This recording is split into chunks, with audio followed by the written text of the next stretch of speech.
Sus Biblias en el libro de Romanos, capítulo 8, versículo 35. Vamos a detenernos hoy en esta palabra. Vamos a ver qué es lo que Dios tiene para decirnos a cada uno de nosotros.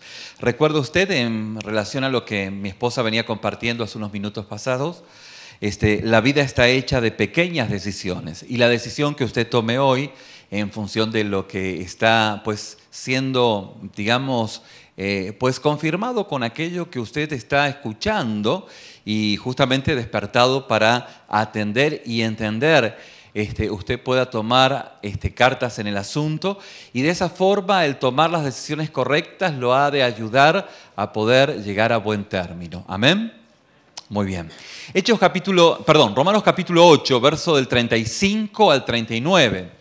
El título de esta enseñanza es acerca de aquello que nos puede separar del amor de Dios. Nada nos podrá separar del amor de Cristo, es el título de la enseñanza de esta mañana. Y el apóstol Pablo dice en el versículo 35, ¿quién nos separará del amor de Cristo? ¿Quién nos ha de separar del amor de Cristo? Y luego empieza a explicar o a dar algunas de aquellas cosas que pudieran ser extremas y pudieran indicar aquello que nos puede separar de nuestro Señor. ¿Quién nos podrá separar del amor de Cristo? Tribulación, angustia, persecución, hambre, desnudez, peligro o espada. Como está escrito, por causa de ti somos muertos todo el tiempo, somos contados como ovejas de matadero. Antes, en todas estas cosas, somos más que vencedores por medio de aquel que nos amó. ¿Cuántos dicen amén? Amén. Bien. Por lo cual estoy seguro, dice el apóstol Pablo, estoy seguro de que ni la muerte, ni la vida, ni ángeles, ni principados, ni potestades, ni lo presente, ni lo porvenir, ni lo alto, ni lo profundo, ni ninguna otra cosa creada nos podrá separar del amor de Jesús, del amor de Cristo, o el amor de Dios que es en Cristo Jesús, Señor nuestro. Fíjense qué notable, porque en el capítulo 8, en 5 ocasiones, el apóstol Pablo nos está dando preguntas a las cuales espera que nosotros podamos dar la respuesta. ¿Por qué? Porque hay una respuesta maravillosa y poderosa en cada pregunta que el apóstol Pablo nos está haciendo. Fíjense que en el versículo 31 del capítulo 8 dice, si Dios está por nosotros, ¿quién contra nosotros? El versículo 32 dice, ¿cómo no nos concederá también con Él todas las cosas? Y luego el versículo 33 dice, ¿quién acusará a los escogidos de Dios? Y luego el versículo 34 dice, ¿quién es el que condena? Bien, y el versículo 35 nos dice, ¿quién nos separará del amor de Cristo? Bien, fíjense qué notable. Las respuestas son tan evidentes y tan poderosas que Pablo nos deja responder y poder regocijarnos en ellas. Fíjese que el versículo 31, la respuesta es nadie. Nadie puede estar contra nosotros y tener éxito, absolutamente nadie. La palabra esto nos afirma como una realidad eterna. En el verso 32, la respuesta es que Dios suplirá todo lo que necesitamos aun cuando todo parezca perdido. Y esta es una respuesta eterna a una pregunta que el apóstol Pablo nos viene haciendo.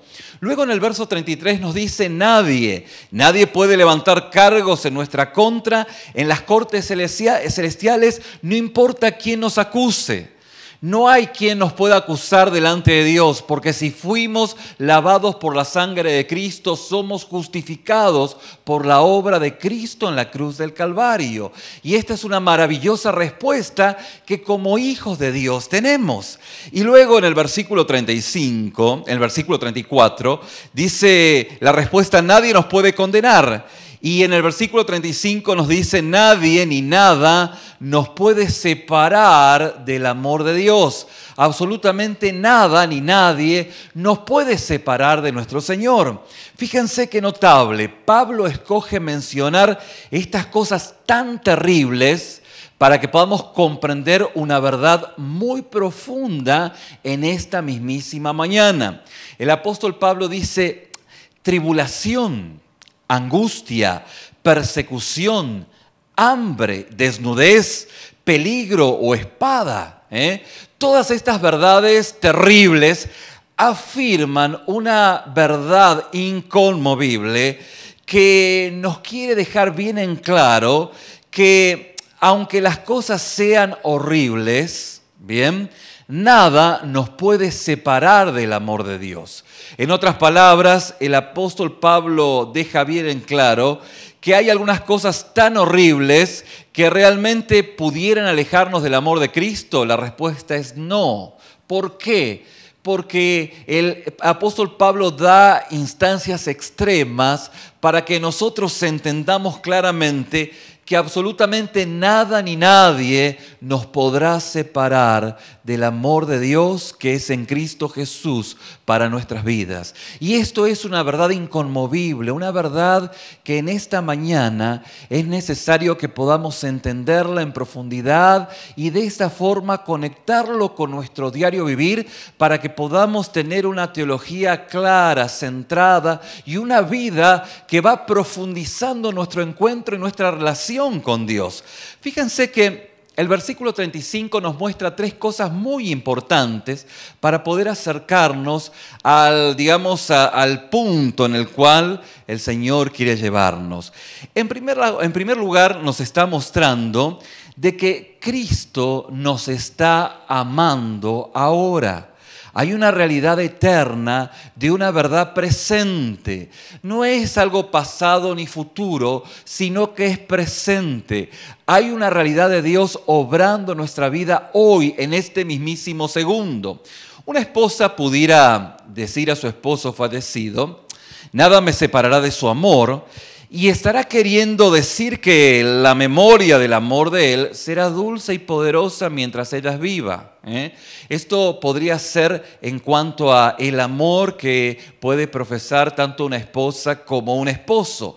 Pero eso no es lo que Pablo quiere decir aquí en el versículo 34. Él dice claramente: Cristo Jesús es el que murió, más aún el que resucitó, el que además está a la diestra de Dios, el que también intercede por nosotros. Esto es una realidad eterna que en esta mañana tenemos que entenderlo de una forma muy clara. Lo que Pablo está diciendo aquí es justamente de que Dios nos está amando en Cristo en este mismísimo momento. Y lo que Pablo está diciendo es que nada nos podrá separar del amor de Cristo porque Cristo está vivo y todavía nos ama. No es un amor idílico, no es un amor que uno va, pensándolo en su capacidad de imaginación, sino lo que Dios nos habla en su palabra, de que Él nos está amando en nuestro mismísimo presente. Él está a la diestra de Dios, dice la palabra, y por lo tanto gobernando para nosotros, está intercediendo por nosotros, lo que significa que Pablo ve la obra de redención consumada. Y esta obra de Cristo consumada en la cruz del Calvario nos está salvando en cada momento. Usted dice, pero no es que Cristo me ha salvado cuando lo he recibido a Él como mi único y suficiente Salvador. La respuesta es sí. Pero también hay una realidad presente que usted pudiera decir, bueno, yo recibí a Cristo cuando me arrepentí de mis pecados y el Señor me perdonó. Y eso es una maravillosa realidad. ¿Cuántos dicen amén? Correcto. Pero también es correcto el saber de que cuando el Espíritu Santo está obrando en mi vida, me sigo constante y continuamente arrepintiendo. Y en ese arrepentimiento constante y continuo de mi búsqueda personal con Dios en cada momento hace que la salvación se vaya renovando, no porque la pierda, ni porque está renovando mi salvación constantemente. Pero hay un proceso de esa agua de vida, de esos ríos de agua viva que van fluyendo constante y cotidianamente en mi vida. Fíjense qué notable, porque en el libro de Revelaciones, en el libro de Apocalipsis, dice la palabra que los ancianos, los 24 ancianos, tiraban sus coronas y declaraban: Santo, santo, santo es el Señor Señor. Y usted puede decir, bueno, pues, ¿por qué tantas veces la declaración de la santidad de Dios? Y no solamente los ancianos, sino que los ángeles. Y dice que una multitud en la cual estaba usted y estoy yo, si usted recibió a Cristo como su único y suficiente Salvador, ha de declarar la santidad de Dios. Y usted dice, pero ¿no suena aburrido esto? En realidad no, porque la vez en la cual nosotros levantamos nuestro rostro y contemplamos al Señor, vemos una faceta que nunca antes la hemos visto antes. Nunca antes la vimos. Y en ese asombro de aquello que vemos, declaramos nuevamente asombrados la santidad de nuestro Dios. Esto nos ocurre a través de la obra del Espíritu al leer la palabra de Dios. La palabra que es la única revelación de Dios. Pero sobre esta revelación Dios trae nueva inspiración. De tal manera que usted va a leer 1000 veces o 1.000.000 de veces Juan 3:16, que declara que de tal manera amó Dios al mundo que ha dado su Hijo unigénito para que todo aquel que en él cree no se pierda, mas tenga vida eterna. Junto con otros pasajes, pero lo va a leer hoy, lo va a leer mañana, lo va a leer dentro de 10 años y el Espíritu Santo lo va a inspirar con algo que usted nunca antes vio jamás. Esto es parte de esa inmensa e infinita gracia que Dios tiene, que es la antesala, es el anticipo a lo que ha de ser estar en su presencia. Amén. Y esta es la realidad, esa es la realidad de la santidad de Dios, de la infinitud de Dios, de su gracia y del contemplar aquello que nos deslumbra. Y ese deslumbramiento tiene que ver con un Dios infinito, un Dios todopoderoso que nos ama en cada momento de nuestra vida, que vivimos nuestra vida arrepintiéndonos. Vivimos nuestra vida en ese constante, en ese renuevo de esa salvación que ha de ser consumada cuando lleguemos a estar junto a nuestro Señor, pero que hoy día con día la disfrutamos en medio de tantas adversidades, penurias y circunstancias que son complejas como es compleja la existencia humana, ¿no es cierto?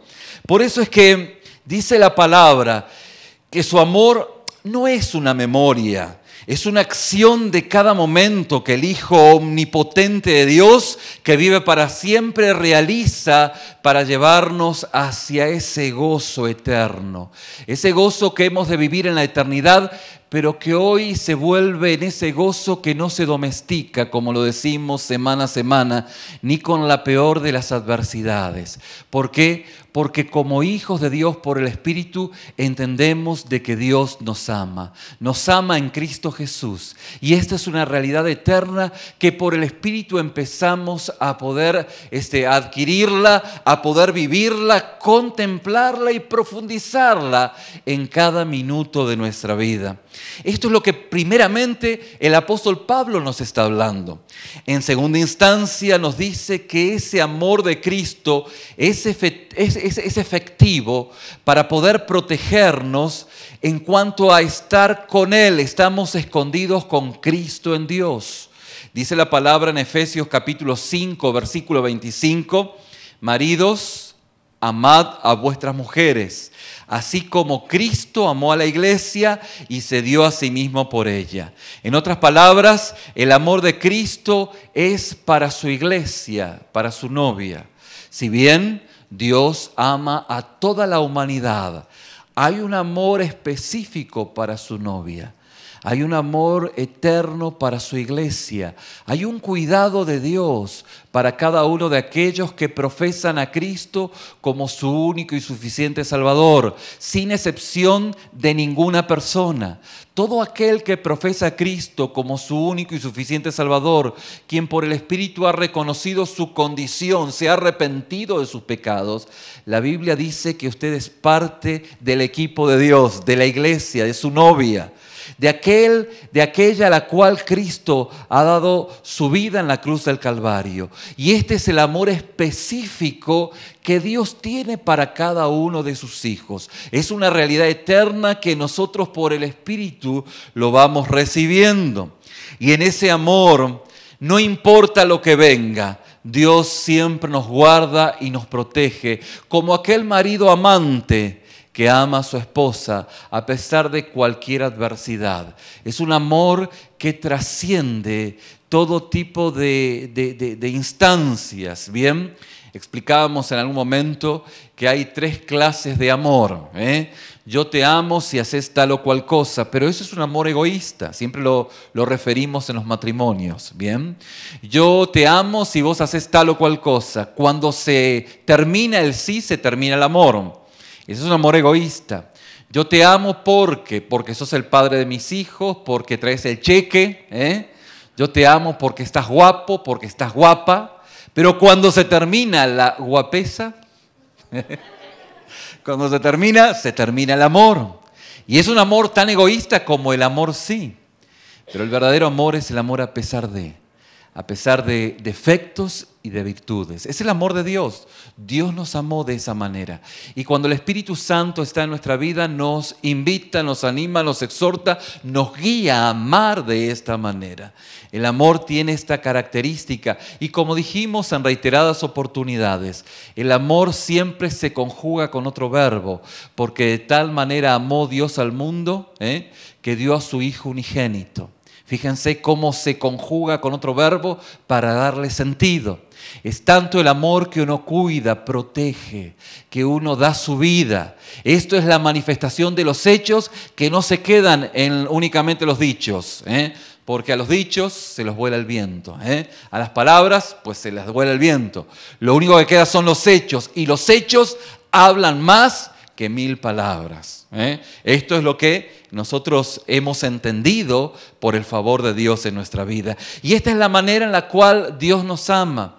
Dios nos ama de esa manera. Un amor especial y cuidado especial que tiene para cada uno de nosotros. Pero el apóstol Pablo sigue profundizando acerca de esta clase de amor que Dios tiene para cada uno de sus hijos. Y nos dice que ¿quién nos separará del amor de Cristo? Tribulación, angustia, persecución, hambre o desnudez o peligro o espada. La respuesta es nada, ni nadie podrá separarnos. Fíjense que, sin embargo, escuche con atención, sin embargo, hay gente, hay iglesias, lamentablemente hay púlpitos que dicen más o menos estas palabras, con estas palabras o con algún aditamento diferente. Dice, lo que el apóstol Pablo está diciendo es que Dios no dejará que estas cosas sucedan a su novia, ¿sí? Y esto es lo que es un gravísimo error, bíblicamente hablando. ¿Por qué? Porque este amor omnipotente, efectivo, no nos libra de las calamidades. Sin embargo, usted le gustaría escuchar de que la novia de Cristo no pasará por tribulación, no pasará por angustia, ni habrá persecución, tampoco habrá hambre o desnudez o peligro o espada. Y la verdad es que usted, en función de lo que escuchó al principio, orando por los niños, no lo conectará de una forma consistente, porque dirá, no, la novia de Cristo pues no ha de pasar por estas situaciones según lo que el apóstol Pablo está diciendo, y nada más alejado de la realidad de lo que la Biblia nos está mostrando. Fíjense que hay 2 pruebas de que esta observación de que la novia de Cristo no pasará por tribulación, por angustia, por persecución, por hambre, por desnudez, por peligro o espada, es absolutamente incorrecto. Y la primera está en la referencia en el versículo 38, donde el apóstol Pablo dice, ni la muerte, ¿bien?, nos podrá separar del amor de Dios que es en Cristo Jesús, Señor nuestro. Bien, la muerte nos llegará, dice la palabra, pero la muerte no podrá separarnos del amor de Dios. O sea que la muerte nos ha de ocurrir, claro que sí. Sería una manipulación no pensar, o digamos, no pensar claramente acerca de lo que la Biblia nos está mostrando. Así que cuando Pablo dice en el versículo 5 que la espada no nos separará del amor de Cristo, quiere decir que aun si fuéramos asesinados, no seremos separados del amor de Cristo. ¿Me va entendiendo? ¿Quién nos separará del amor de Cristo? La respuesta es nadie. Aún la muerte. Por eso es que cuando cantamos al principio en alabanza, ¿quién nos separará del amor de Dios? En ti somos más que vencedores y en ti nadie nos podrá vencer. ¿Quién nos podrá parar? Más literalmente. ¿Quién nos podrá parar? Tal vez en la mente de alguno se figura un trabajo o se figura un ministerio o se figura diferentes instancias personales y cuando canta esto dice, nadie me podrá parar. No, mijo, te puede parar la muerte. Te puede parar el martirio, te puede parar la espada, pero lo que la Biblia te está mostrando es que nada te va a parar a llegar a la mismísima presencia de Dios. ¿Me explico? O sea, quita de tu mente el decir, bueno, nadie me podrá parar en este trabajo. No, claro que alguien te puede parar. Muchas cosas te pueden parar en el camino. Y esto es lo que la Biblia nos va mostrando. Por eso la palabra nos muestra esta realidad. La otra prueba es el verso 36, donde Pablo cita el Salmo 44, 22, y lo aplica a sí mismo y lo aplica a la iglesia general, tanto en Roma, Corinto, como a la iglesia hoy en Casa de Oración en Houston. Dice el apóstol Pablo, citando el Salmo 44, tal como está escrito, por causa tuya somos puestos a muerte todo el día. Somos considerados como ovejas para el matadero. Esto, escuche con atención, esto significa que el martirio tiene que ver con el cristianismo normal. Esto es cristianismo normal, tal como está escrito. Por causa tuya somos puestos a muerte, ¿cuándo? ¿Cuándo? ¿Cuándo dice? ¿A de vez en cuando? No, todo el día, todo tiempo. O sea que en la visión del apóstol Pablo, el martirio es algo normal, ¿bien? Eso está sucediendo en Siria, en Pakistán, Nepal, Sudán, Indonesia, Vietnam. Leí una encuesta que de lo que queda de aquí a diciembre hay una estadística que morirán unos 164.000 cristianos a causa de su fe. Ahora, usted dice, ¿qué anormal? No. En la visión de Pablo, esto es lo normal. Por eso entendemos que la iluminación de Constantino con la igualdad entre la iglesia y el Estado es algo que era estrictamente pensado dentro del mismo infierno, que Dios lo permitió sin lugar a duda. Pero no es concebible que lo que la Biblia dice que es normal sea anormal y viceversa. Por lo tanto, tenemos que entender lo que la palabra dice en Lucas capítulo 21, donde dice, pero seréis entregados aún por padres, hermanos, parientes y amigos, y matarán a algunos de vosotros, y seréis odiados de todos por causa de mi nombre. Entendiendo estos textos y no poniéndole ningún aditamento de nuestra propia cosecha, entendemos que nuestra temporada de paz y tolerancia, tanto en los Estados Unidos de América, Canadá y desde México hasta la Patagonia, es un elemento o es un suceso estrictamente anormal. Es anormal que haya paz. Es anormal que los cristianos no sean perseguidos. Es anormal que haya predicado tanto tiempo sin haber sido martirizado. No es normal. Es anormal. Bien, por lo tanto, es muy importante que pudiéramos ocuparnos más de atender a la iglesia sufriente, tal como lo dice Hebreos capítulo 13, versículo 3. Acordaos de los presos, como si estuvierais presos juntamente con ellos, y de los maltratados, como si vosotros estuvierais en su mismo cuerpo. Bien, y esto es lo que nosotros como iglesia tenemos que entender. La iglesia cristiana viviendo en paz y tranquilidad no es normal. Recuerdan ustedes que la oración Claro, para algunos la oración no hace sentido porque, como lo dijimos hasta el cansancio, la oración es un instrumento de guerra para el medio de un combate.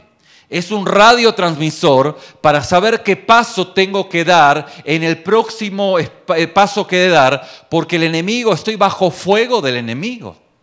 Y la oración tiene que ver con esto. Y hasta que usted no se dé cuenta, la batalla espiritual que se libra en su entorno por su vida y su santificación, y usted está lo más adormilado, usted jamás va a entender lo que significa la oración. ¿Me explico? Y lo único que usted va a hacer va a decir: Señor, mándame 2 cojines, un carro y una casa a mi guarida. O sea, es lo que decíamos, la ironía de la oración. Imagínense un soldado, que lo dijimos también hasta el cansancio, peleando en una barraca y llamando al cuartel general: 3 cojines para acá, para la barraca. Pues se le iban a morir de risa. Imagínense el Señor agarrándose la cabeza por nuestras oraciones, porque no entendemos que la oración es un instrumento de guerra en un momento de combate, es un radiotransmisor en tiempo de guerra. Y esto es lo que es la oración cuando entendemos la batalla que se va librando, la batalla por las almas que se van al infierno, a lo cual pasan y nosotros totalmente adormecidos, adormilados. Es una medicina opiácea del diablo que hace que nosotros estemos adormecidos ante tanta barbaridad que está ocurriendo a nuestro alrededor.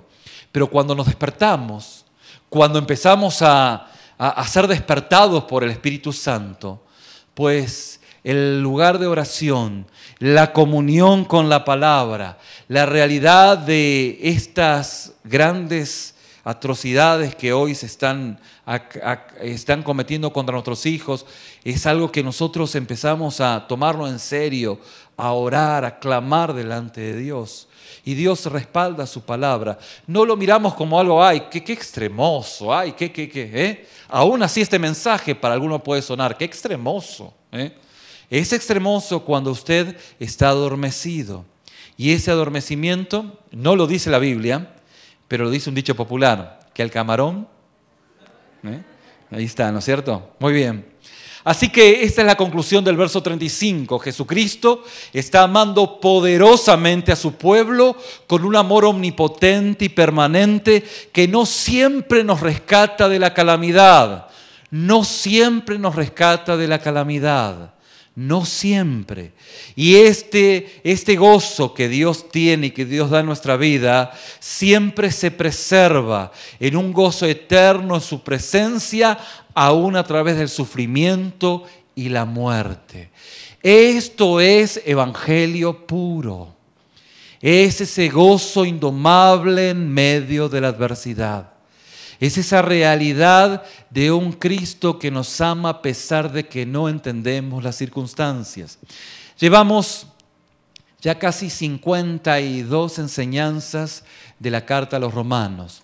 Por eso es que en esta enseñanza de esta tarde ya, he tratado, estoy llevando los 26 años de ministerio en 10 tópicos, 10 puntos que a lo largo de mi experiencia pastoral he podido observar acerca del sufrimiento. Los he comprimido, los he resumido y de esta forma podemos encontrar en esta enseñanza 10 lecciones que nos han de ayudar a entender lo que el apóstol Pablo está hablando en función de lo que vivimos, lo que vivieron los hermanos en Roma, en Corinto y lo que vivimos hoy en la actualidad. En primer lugar, el poder entender este pasaje nos ayuda a aceptar la soberanía de Dios. ¿Por qué? Porque entender que Dios es soberano nos trae fortaleza y esperanza. Nos trae una aceptación de la realidad como tal vez nunca antes la pudiéramos haber aceptado. Honestamente, a nadie le gusta la manera en que el plan de Dios muchas veces luce según mi perspectiva actual, mayormente cuando usted está pasando por sufrimientos, ¿sí? Yo sé que por ahí no todos están pasando por adversidades, al menos adversidades complejas. Pero si usted no la está pasando en la actualidad, no se preocupe, la va a pasar de acá a un tiempito, ¿sí? Por eso es que el Espíritu tal vez quiere colocar esta enseñanza en su corazón para que al momento en la cual usted esté pasando por una adversidad, pues recurra a esta palabra que el Espíritu Santo va a poner en su mente para que usted pueda entender a la luz de la palabra que nada lo separará del amor de Dios. Y sin lugar a duda, si usted lo está pasando, ha de ser un bálsamo y un refresco para el momento en que está viviendo. Por eso es que si creemos sinceramente de todo corazón en cada momento que nuestro destino descansa en las manos de Jesús, el que tiene el amor y poder supremo, es algo que afirma que no debemos de preocuparnos sobre la situación en la que estamos viviendo. Por supuesto, nuestra humanidad va a empañar esta verdad, pero vamos a aferrarnos por momentos en ella, y cuando nos aferramos de que Dios es soberano sobre toda adversidad, nos ayuda a permanecer en esa perspectiva. Sin lugar a duda, independientemente de la adversidad que hayamos vivido o que estamos viviendo, cuando entendemos de que Dios es soberano para darnos 2 ojos o 1, ¿sí? Para permitir que planeemos de un segundo piso, ¿no es cierto, mi hermano Martín? ¿Sí? Dios es soberano, ¿sí?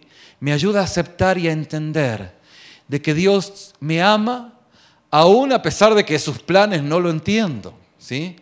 Que jugando con mi hijo me quebré un pie, ¿no es cierto, mi hermano Hugo? ¿Sí? Pero esa perspectiva me ayuda a poner en perspectiva que Dios me ama independientemente de la adversidad en que esté viviendo. Aceptar la soberanía de Dios me ayuda a traer fortaleza y esperanza. Dios es soberano, aún para poder quitarme un ojo, ¿no? Es fuerte esto. Claro, quien tiene los 2, pero por ahí puede que no sea un ojo, sea cualquier otra cosa en su vida. Y Dios es soberano.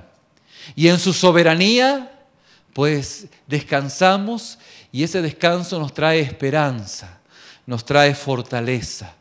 Y esa fortaleza nos ayuda a tener una perspectiva saludable de la obra de Dios. Y nosotros ahí sí, estoicamente, decimos: Señor, tú eres soberano independientemente de lo que pienso o lo que siento.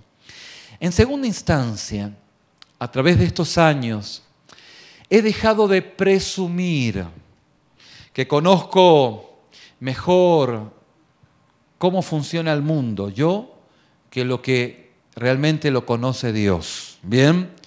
No podemos tener un conocimiento amplio de todas las cosas, sino que entendemos de que hay situaciones que yo no las comprendo, no las entiendo. No debemos presumir que conocemos mejor que Dios cómo funciona el mundo, ya que eso es orgullo. Y hay cosas que no las entiendo, no entiendo por qué ocurren.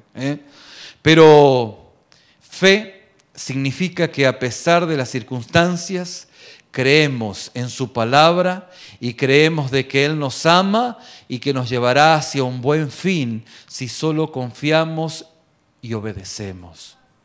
Obviamente que no conozco por qué pasa lo que pasa, pero confío. Señor, esta tormenta no me la esperaba, pero sé que si estoy acá, pues ni modo, voy a confiar en ti.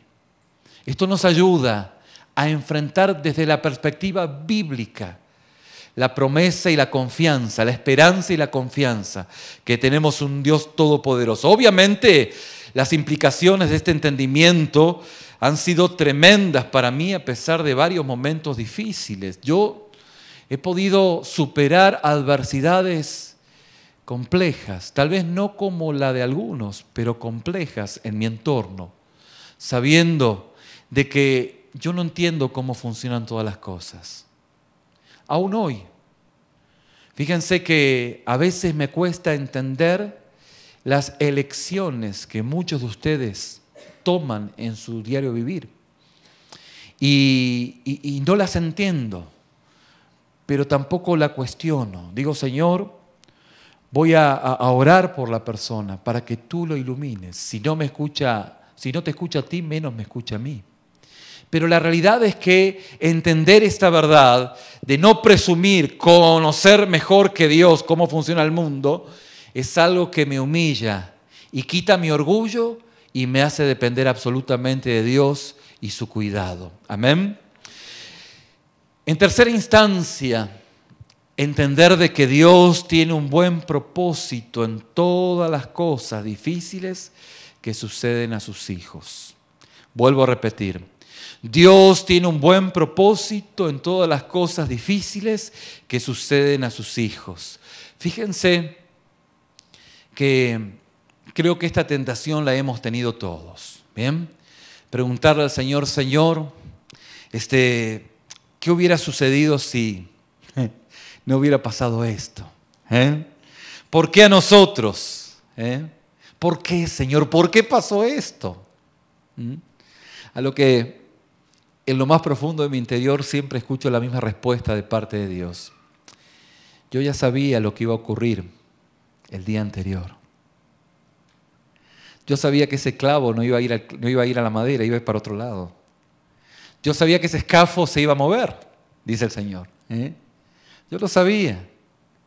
Yo sabía que tu madre iba a morir cuando tú tenías 5 años. Yo lo sabía desde que nació ella. Yo ya lo sabía. Yo lo sabía. Y esto trae tranquilidad a mi vida, entendiendo de que aún no conociendo el plan de Dios, honestamente, ahora mismo, yo confío en que todas las cosas ayudarán para bien. Dice Romanos 8:28, y sabemos que para los que aman a Dios, todas las cosas cooperan para bien. Mi única responsabilidad es amar a Dios. Mi única responsabilidad es amar a Dios. José, diciéndole a sus hermanos en Génesis capítulo 50, versículo 20, dice, vosotros pensasteis hacerme mal, pero Dios lo ha tornado para bien. En otras palabras, yo no conozco el plan de Dios. Y honestamente ahora mismo no me gusta mucho el plan de Dios. Pero confío en que Él mira todo el panorama. Decía un filósofo contemporáneo, mi experiencia de la vida es mirar una caravana que va transcurriendo en torno a unos metros y yo tengo un paredón y tengo un pequeño agujero y por ahí miro y voy observando lo que va aconteciendo y voy diciendo, eso me causa alegría, eso me da gozo, eso me produce tristeza, eso me da felicidad, pero solo veo una partecita, mientras que Dios ve toda la caravana. Y esto es lo que nos ayuda a entender que Dios tiene el control de todas las cosas, que nada ni nadie nos podrá parar, amén, hacia su presencia. Pero que nos pueden cortar la cabeza, seguro, en el camino. Que alguien nos puede transar y podemos perder todo, seguro. Que nos pueden correr el trabajo, probablemente. Que se puede cambiar muchas cosas en mi entorno seguramente, pero nada ni nadie nos podrá separar del amor de Dios.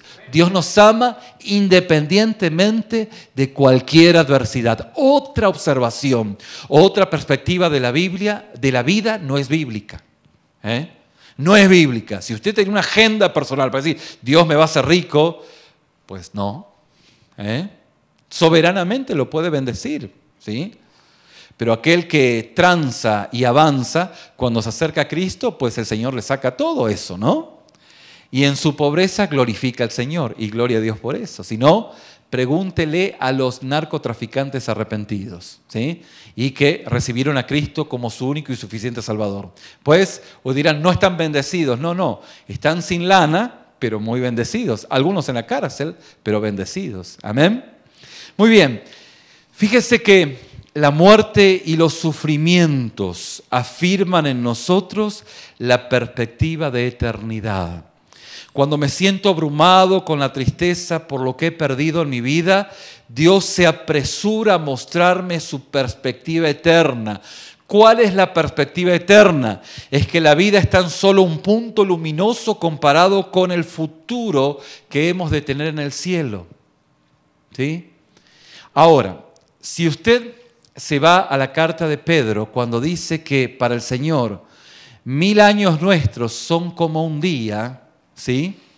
Si usted sigue la lógica bíblica, usted, pues más que menos, en su perspectiva, digamos, de razonamiento, usted entenderá que, tal vez no en la literalidad que le voy a decir, pero usted entenderá que el segundo de Dios, si usted dice que 1000 años nuestros son como un día de Dios, entonces el segundo de Dios viene siendo como 45 años de usted, más o menos, ¿no? O sea que 2 segundos en la perspectiva de Dios vendría siendo como 90 años. Por eso dice la Biblia que usted es como un suspiro. ¿Cuánto le lleva un suspiro? Ya pasaron 2 segundos. Si tiene un suspiro más largo son 3 segundos, pero está hablando de 120 años. Imagínense. O sea que en la perspectiva de Dios usted dura 2 segundos. Nada. Si cada segundo más o menos son 45 años, obviamente estamos razonando para poder entender la perspectiva. Y en función de lo que significa nuestra vida, en función de la eternidad. O sea que a los ojos de Dios, pues vivimos solo 2 segundos. ¿Bien? Y lo mejor que puede usted imaginar en la tierra es basura comparado con lo que le espera en el cielo. Pues usted tenga la perspectiva del cielo, razone esto, medite esto, 2 segundos. Usted ni cuenta se dio cuando pasaron 2 segundos. 1, 2, ya pasaron 2 segundos. Pues así es delante de usted, Dios, delante de Dios, usted es así, 2 segundos y se fue. Y se fue. Y así es. Todo lo que nosotros podemos pensar son 2 segundos. En la perspectiva de Dios, tal vez 3 segundos si es muy longevo. Si tiene muchos años, 3 segundos. Pero ya 4, ya. No. ¿Sí? No. Definitivamente no. Pero fíjese cómo somos delante de Dios. La muerte y los sufrimientos afirman en nosotros la perspectiva de eternidad. Cuando usted sufre, es algo que lo conecta con su fragilidad, su debilidad, y lo afirma con su eternidad en Dios. Amén. He descubierto a través de estos años, que no es un descubrimiento personal, sino que es parte de la vida y la sabiduría que Dios nos da a través de los años, en que la distribución divina de los sufrimientos no es equitativo. Hay algunos que sufren más y otros sufren menos. O sea que la distribución divina de los sufrimientos no es equitativa. Y una situación difícil nos pudiera preparar para otra situación más compleja. Por eso es que decimos hasta el cansancio que Dios en su soberana voluntad quiere construir un edificio que es usted, pero para eso le coloca los cimientos que Él cree que tiene que colocarlo para utilizarlo en estos 2 segundos conforme a sus propósitos. Oiga, si va a vivir 2 segundos, no batalle con el Señor. Son solo 2 segundos y se va. O sea, ni para qué entrar a discutir con Dios. Son 2 segundos. O sea que, como decía nuestro hermano Olivares, ponga toda la carne en el asador, ¿sí? Ponga, o sea, ya que son 2 segundos, bueno, vamos a aprovechar los 2 segundos, que sirvan para algo. No dando vueltas aburridas, diciendo en el primer segundo a ver si voy a seguir a Cristo. Y utilizando los otros que quedan, los segundos o milésimas de segundos, para pensar y luego ya en la última milésima de segundo se compromete con el Señor. No. Aproveche todo ese tiempo. Consagre, aunque sea el último segundo, la mitad del segundo que le queda. Pero ni para qué seguir, sino aprovechar todo aquello que Dios nos ha dado, su sabiduría y su fortaleza aplicada en nuestra vida día con día. Ahora, Él es quien en todo tiempo es quien gobierna nuestras vidas, tanto en las buenas circunstancias como en las malas. Él es todopoderoso y también dice la palabra que es todo amoroso, pero eso no significa que como ciudadanos de este mundo caído, Él nos proteja de cualquier evento malo. Él no significa que Él nos proteja, significa que Dios tiene un propósito, que no lo entendemos, pero que no lo discutimos, que aceptamos su soberanía. ¿Sí? Ayer cuando veía a mi hermano con su mano adolorida, que a propósito, hay varios hermanos aquí, que tendría que pensar más en la seguridad personal antes de subirse los escafos, ¿no? Pero aún con la seguridad, aún pasa. ¿No es cierto, Joel? Allá, ¿sí? Pero es obviamente parte del trabajo, el trabajo arduo que ustedes hacen, que realizan. Pero aún así, con todas esas situaciones, con todas esas instancias, entender de que Dios no nos libra. A veces azotamos la cabeza contra el piso, y Dios lo permite. Y Él, es más, lo sabía antes que ocurriera. ¿Cómo lo ve? Pero hay un propósito en todo esto. Y nosotros soberanamente lo atendemos, lo entendemos por el Espíritu y sabemos que Dios está en control de todas las cosas, en el segundo que nos falta por vivir. ¿Cómo la ve? ¿Sí? Por eso dice la palabra que Dios no nos protege de cualquier evento malo. Algo que me quitó el sueño estos días anteriores, porque tiene que ser algo muy fuerte para que me quite el sueño, Pero no sé si han visto en CNN lo que está ocurriendo en Siria, seguramente lo vieron, pero fue trágico ver a niños llorando por la pérdida de sus hermanitos. Y una madre llorando con su niño de 12 años que cayó una bomba y el niño murió. Y eso pues quebrantó mi espíritu. Yo dije, ay, está duro, fuerte, muy fuerte. Lo que hice fue agarrar y ir al cuarto de mis hijos y orar por ellos, darle gracias a Dios. Pero no quito de mi mente esa imagen de esa madre llorando por su hijo.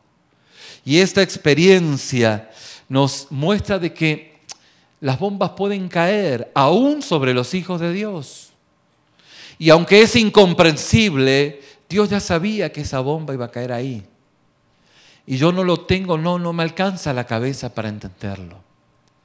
Pero me alcanza la fe para saber de que todas las cosas, aún las peores, tienen un propósito en Dios, inimaginable.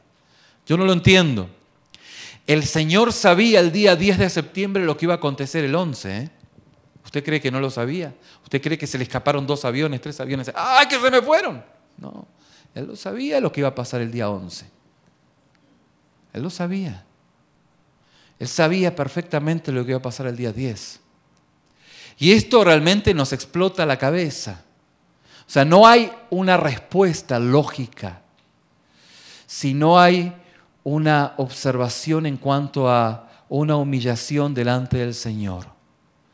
Y un reconocimiento de que aún a pesar de la adversidad, Dios tiene el control de todas las cosas.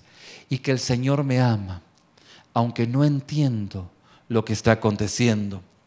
Por eso el amor de Dios nos cuida ahora en nuestro sufrimiento, no solo después de que todo pasa. El amor de Dios ciertamente es suficiente para satisfacer cualquier necesidad que yo tenga. Nada nos podrá separar del amor de Dios, aún que nos caiga una bomba encima. Nada, ¿me entiende? Nada. Nada nos podrá separar del amor de Dios. Y esto es una afirmación de aquellos quienes somos hijos de Dios. Obviamente no tenemos todas las respuestas. Sabemos que la ausencia de luz es justamente la oscuridad. La ausencia de Dios es el infierno que vive tanta gente, atentándose unos con otros. Y el odio genera odio. Y esto es algo de nunca acabar. ¿Hasta cuándo? ¿Hasta dónde? Hasta que el Señor venga. Por eso es que el mal se va a incrementar. Pero nosotros como hijos de Dios estamos afirmados en Cristo. Y aunque paguemos justos por pecadores, sabemos que los justos que pagamos por pecadores, Dios permitió que sea así. Decíamos el día de ayer, hablando históricamente de Constantino, cuando pues él se hizo cristiano, dice que se hizo cristiano, ¿no? Él encontró de que sus soldados, ¿sí?, sus generales, eran todos cristianos. Y sus mayordomos la persona que hace los alimentos, su chef, era cristiano. Ahora, ¿cómo llegaron a ser cristianos? Por el testimonio de aquellos quienes fueron martirizados en las arenas, martirizados, quienes sus hechos hablaron más que 1000 palabras. Sus segundos de vida lo utilizaron bien. Entonces impactó esto, impactó tanto que, bueno, dice Constantino, lo que dicen algunos historiadores es que, bueno, se dio cuenta que todos eran cristianos, pues hagámonos cristianos. Y ahí vio una cruz que brillaba y ahí le puso, ¿no? Pero la evidencia demuestra de su vida en que lo único que hizo fue un cambio político, tuvo una salida política, pero no encontró una solución. La evidencia es en que su mamá, Julia Helena de Constantinopla, era un demonio, era un diablo, ¿sí? Era alguien que se retorcía cada vez que Crisóstomo, el predicador, predicaba en la iglesia, ¿sí? A tal punto que en un momento llegó a decir, o es Crisóstomo o soy yo, Helena. ¿Por qué? Porque cuando pasaba al alfolí ponía una ofrenda que quebraba el alfolí. Imagínense, era la madre del hombre más rico del mundo conocido, quien además era el emperador. Entonces Helena se retorcía porque Crisóstomo dice que un día Helena se fue a Jerusalén a traer la espina de Jesús de la corona. Y Crisóstomo la agarró con la espina y la sacó corriendo del templo. La sacó corriendo. Y Helena dice, no hombre, o es este predicadorucho o soy yo. ¿Quién cree que quedó? Quedó Helena. A Crisóstomo lo corrieron de la iglesia. Pero independientemente de esa historia, eso evidencia lo que no es justamente ser un hijo de Dios. Ser aquel que es un hijo de Dios es aquel que encuentra las soluciones en Cristo y que es transformado por el poder de Dios. Y aunque no entiende aquellas cosas que acontecen en el mundo, entiende de que Dios lo cuida en el momento de adversidad. El amor de Dios nos cuida ahora en nuestro sufrimiento, no solo después de que esto pasa. No lo entiendo, pero sé que Dios soberanamente está haciendo su obra. Y cuando usted veía a Crisóstomo en la historia, escrito por Eusebio y otros historiadores, saliendo humillado de la congregación en ese lugar, usted ve cómo se fue gestando justamente lo que fue luego la Reforma, la iglesia cristiana y la iglesia en la cual hoy se encuentra aquí, usted. O sea, Dios se valió hasta del pecado de esta Helena y su pecaminosidad para sus propósitos eternos. ¿Me va entendiendo? No vale renegar estos 2 segundos en la vida. Dios tiene un propósito y usted en sus 2 segundos, Él quiere cumplirlo. Por eso es que las buenas decisiones se basan en base a pequeñas decisiones que usted va tomando progresivamente a lo largo de sus 2 segundos de vida. Como también las decisiones equivocadas no es que usted hoy decidió equivocadamente, no. Es que usted hoy empezó con una mala decisión, mañana con otra que lo llevó a desviarse. ¿Me explico? La suma de las pequeñas malas decisiones generan una reverenda mala decisión, como viceversa. La suma de las pequeñas buenas decisiones van generando bendición sobre su vida. Amén. La calamidad es un llamado que convoca al amor práctico de la iglesia. Al amor práctico porque nos sentimos identificados. Independientemente de la condición social, cultural o económica. La calamidad nos conecta con la realidad y nos sentimos débiles, frágiles, pidiéndole a Dios que nos ayude y que nos fortalezca. La confianza serena en el poder de Dios y en su bondad, en medio del sufrimiento, produce ocasiones ideales. Diga conmigo, ideales. Ocasiones ideales para predicar el Evangelio. Porque la gente no entiende cómo ese gozo no se domestica por esta adversidad tan compleja que está viviendo. Pero usted sabe que solamente es el poder de Dios. La confianza serena en el poder de Dios y en su bondad y soberanía en medio del sufrimiento produce ocasiones ideales para poder testificar de su palabra. Confiar en Él y en su cuidado supremo nos hace y nos invita y nos lleva a liberarnos del orgullo y de toda soberbia que haya en nuestro corazón. ¿Por qué? Porque no hay espacio cuando sufrimos para el orgullo. Miren, aquel que tiene un momento de sufrimiento, sea en la viudez, en la enfermedad, en la pérdida de un hijo, no anda para pequeñeces, para juntar canicas en el piso. ¿Me explico? Está obviamente para cosas serias. Y en esa seriedad es en donde nosotros encontramos ese quebrantamiento, esa humildad y esa liberación de ese orgullo que muchas veces está muy enquistado en nuestros corazones. Y para finalizar, podemos ver que sin Dios en el mundo, este mundo está sin esperanzas. Cuán grande es la desesperación del mundo cuando Dios es eliminado de la ecuación. Es increíble. Yo escuchaba algunos funerales muy sonados aquí en los Estados Unidos y escuchaba cuando hablaba la gente sin Dios y la desesperanza era atroz, era mortal, era más fuerte que aún el féretro que estaba en ese lugar. Por eso, mi querido, no elimine a Dios de su vida. A Jesucristo es aquel que usted tiene que valorar por sobre todas las cosas, ya que Él reina y ha de interceder, y usted al confiar en Él, usted ha de tener ese gozo eterno con el que quiere Dios revestirlo, aún a pesar de cualquier adversidad. Al entender esta palabra, podemos decir, ¿quién nos separará del amor de Cristo? Tribulación, angustia, persecución, hambre, desnudez, peligro o espada. Todo esto nos puede acontecer. Claro que sí. Todo esto nos puede pasar. Pero nada de todo esto nos ha de separar del amor, del cuidado y la protección de Dios. Que en medio de la complejidad de la vida, Dios en su soberana voluntad, diga conmigo soberana, voluntad, Dios lo permite. Y le da fortaleza, le da esperanza, en medio de un mundo incierto, para que usted pueda sacarle todo el provecho a estos 2 segundos de vida que tiene por vivir. Lo invito a que incline su rostro y vamos a orar.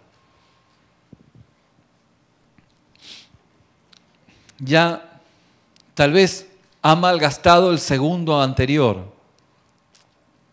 Mire, no creo que le queden más de 2 segundos de vida para adelante. En la agenda de Dios. Pero sería bueno que usted pueda, en esta perspectiva, afirmarse en el amor de Dios. Saber de que usted puede refugiarse en cada promesa que Dios le ha dado. Puede, pues, dejarse arropar en nuestro Señor Jesús y de esa forma, este segundo de vida que le queda por delante, poder al máximo aprovecharlo y poder afirmar esta gloriosa verdad. Nadie ni nada podrá separarme de aquel que me ama, me amó y me seguirá amando. en el cual he de disfrutar su presencia y cuidado, en santificación de mi vida, en obediencia a su palabra, en consagración y entrega de todo mi ser. Padre, ayuda a tu iglesia a entender esta palabra. Ayuda a tu iglesia a profundizar en esta palabra. Y ayuda a tus hijos a dejar de renegar contra las adversidades y situaciones que han vivido, para que cada situación y adversidad que han vivido, que están viviendo, que vivirán, sea la base y el fundamento para que tú sigas glorificándote, para que ellos sigan profundizando en ti, para que dejen de renegar y para que sean de bendición y edificación en los segundos de vida que nos quedan algunos en este mundo. Padre, te lo pedimos, te lo rogamos. Permite que tus hijos en esta tarde se consagren a ti y respondan a esta palabra de acuerdo a lo que tu Espíritu Santo está demandándoles. En el nombre de Jesús.